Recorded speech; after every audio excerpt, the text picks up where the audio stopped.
name is Ayemiko and I'm a medical doctor in the NHS in the UK. You are welcome to my channel, and if this is the first time of visiting this channel, this is step-by-step lab explain, and this channel was created to guide international medical graduate in the registration as a medical doctor in the NHS in the UK. So if you've not yet subscribed to this channel, please kindly hit the subscribe button. Also share this video, like it. This will encourage us to make more videos, and also when you subscribe to this channel, it will ensure that you don't miss out on important videos when we release them. In this video, I'll be talking about negotiating an offer.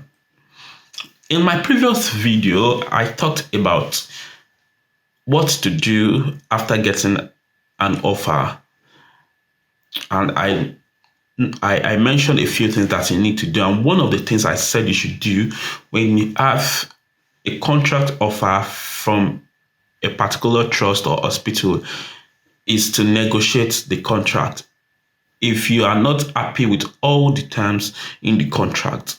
But from my experience so far, I've noticed that a number of international medical graduates are a bit reluctant in negotiating their contract. They have this feeling that if I negotiate this contract, they might withdraw this offer. This is quite understandable at times because some people could have spent months looking for this particular job.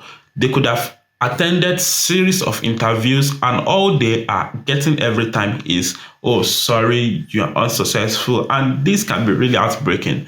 So when they get a job, they just want to quickly sign the contract and just start working.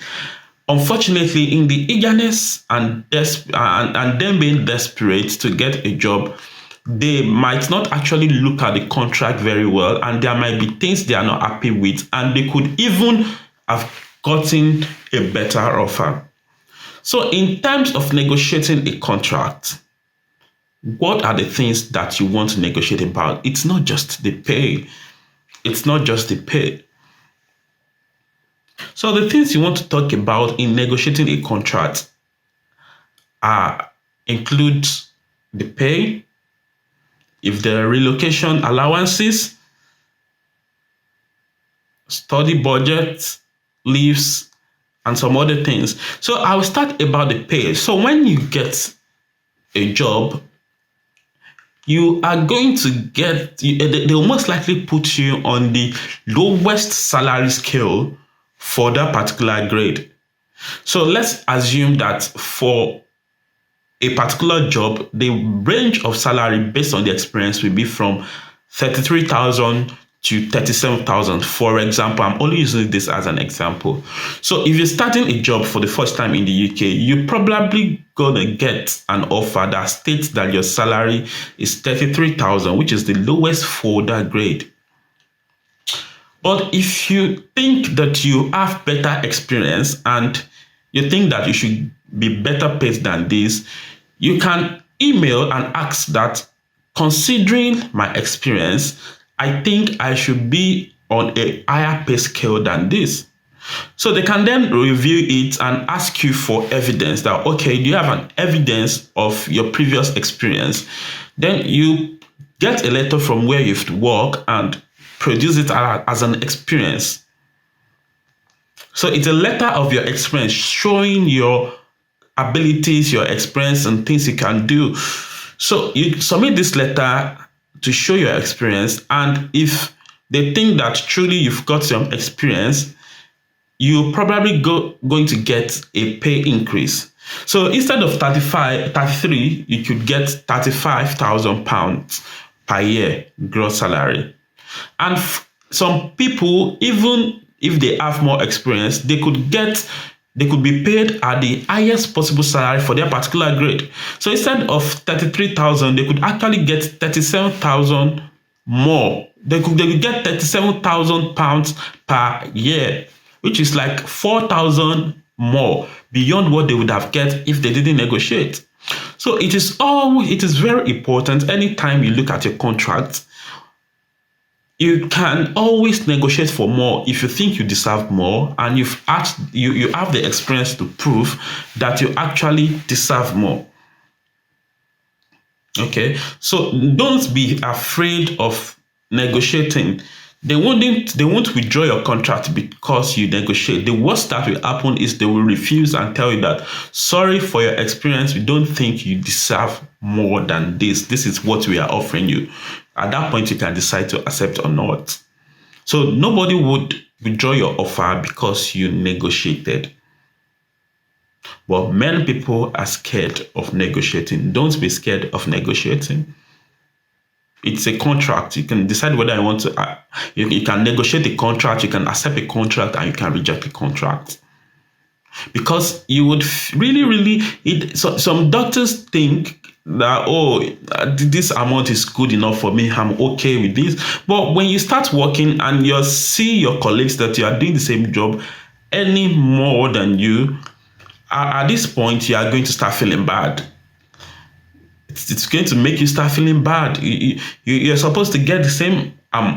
You feel that, why is this person getting them more than me? We are doing the same job. We are in the same grade, and they are getting more than me. They are getting like 4,000 or 2,000 pounds more than me every year. Then that makes some people feel bad. Okay. Then the next thing that you should talk about. This is this is not negotiation per se, but there are things that you should talk about and you should ask. Because if you don't ask about it and you discover that some of your other colleagues got it, but if you never ask about it, they can actually decide not to give you, and that is relocation allowance. So some trusts offers relocation allowance, while some trusts don't. It's not compulsory for any trust to offer you a relocation allowance from outside the UK to the UK. It is not compulsory, but you are going to feel bad if a particular trust is offering relocation allowance, you never talked about it, and it was never part of your agreement before starting, and your colleagues got that allowance. If you ask after, they may decide to say, no, it wasn't part of your agreement, and you never talked about it, and you miss out on it. And sometimes this relocation allowance can be quite good it can be quite hefty and really helps in helping you settle down in the UK.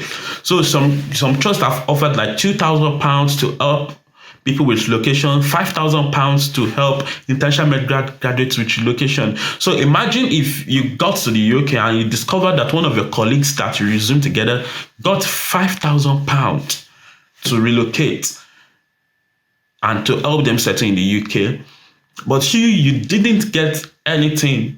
You are going to feel bad, of course. You feel like, you could have gotten this. And when you start asking, it may be too late.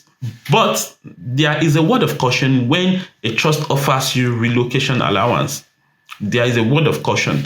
The word of caution is this: some trusts offers this relocation and don't expect you to pay back, but some trusts expect you to pay it back from your salary. Some trusts will remove it from your salary. So you need to know the terms and conditions that are associated with your relocation allowance. So some trust removes it from your salary. It may not be at once. It may just be like over 12 months, they start removing it from your salary. So if you feel that you don't need it and they say that they would actually remove it from your salary, you can decide that, okay, I don't need it. Don't bother giving me. I'll manage on my own. Relocation allowance, I don't want to pay. I don't want to be in debt. So that is the caveat to it. Then the other part of it is some trusts will expect that if you actually resign before the end of your contract, you should pay back the relocation allowance. So let's assume you got a 3 years contract, you're given a relocation allowance of £5,000 and you want to quit after a year. Some trusts will expect you to pay back your relocation allowance. So if you're not aware of this, it could meet you unprepared. So those are the kind of things that you should ask about. When they offer relocation allowance, am I expected to pay back? What if I leave before the end of my contract? Ask questions. Okay, so these are things that international medical graduates miss out on and makes things difficult for them at times when they get a job in the UK. Then another thing that Something else that I should talk about is what we call pay banding. Pay banding. Some jobs are banded, some jobs are unbanded, some jobs have different banding. What do you mean by banding? If you want to understand what banding means, kindly search for my video on salary of doctors in the NHS in the UK. It's going to give a good explanation of what banding is. But I'll give a brief summary of what banding is in this video. So banding is just the percentage of your annual salary that is given for doing on calls or out of hours. So this can vary from no banding in jobs that have no on calls or out of hours duty to 40% bandings in jobs that have that has no night duties. So some jobs have no night duties, you get 40% of that. Then it could be up to 50% in jobs that have all shifts. So some jobs have all shifts including night. So usually if you're doing all shifts including night, you should get a 50% banding. But you need to look at your contract very well to ensure that you are on the right banding before you sign. So you feel bad if you are doing the same job and someone is getting a 50% banding and you're getting a 40%. You are not going to be very happy with that. So that is another thing that you should consider. So while looking at your contract, something else that you pay attention to is the notice required by the trust in case you want to quit before the end of your contract. If you intend to quit before the end of your contract, some trusts may require 1 month notice, some requires 3 months notice. It could vary. You need to be very sure so that you'll be able to put out a notice in time that you want to quit. Because if you don't, it could affect your salary, it could affect the amount you are paid. You might be required to pay back some months if you don't give enough notice that you are actually quitting that job. So pay attention to that when you are going through your contract. You can't negotiate this much, just for you to be aware and to know. So something else that you should pay particular attention to is the annual leaves.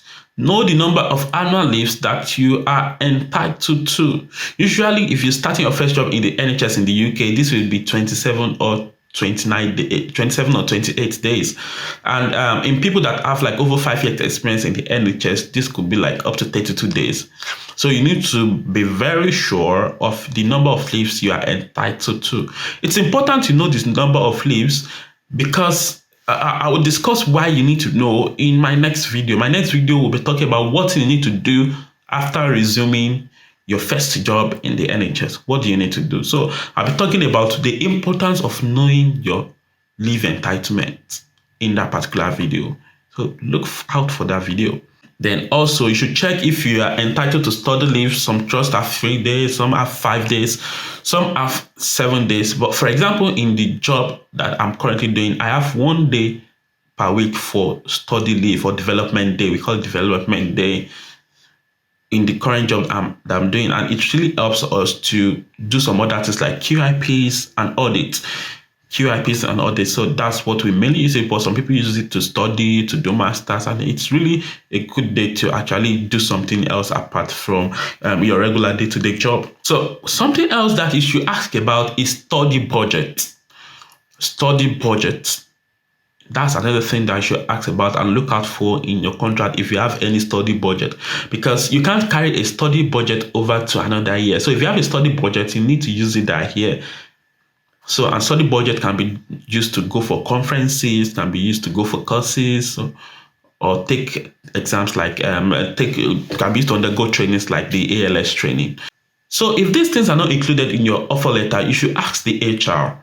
You could email them and say, thank you for the offer. However, I have a few clarifications and I'll be glad if you can kindly tell me more about this. Do you have a study budget? What leaves am I entitled to? Do you have a study leave? Do you have a relocation allowance?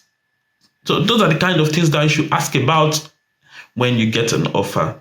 I hope this video has been able to help you and guide you to know how best to approach your offer letter or contract. Thank you very much. Bye.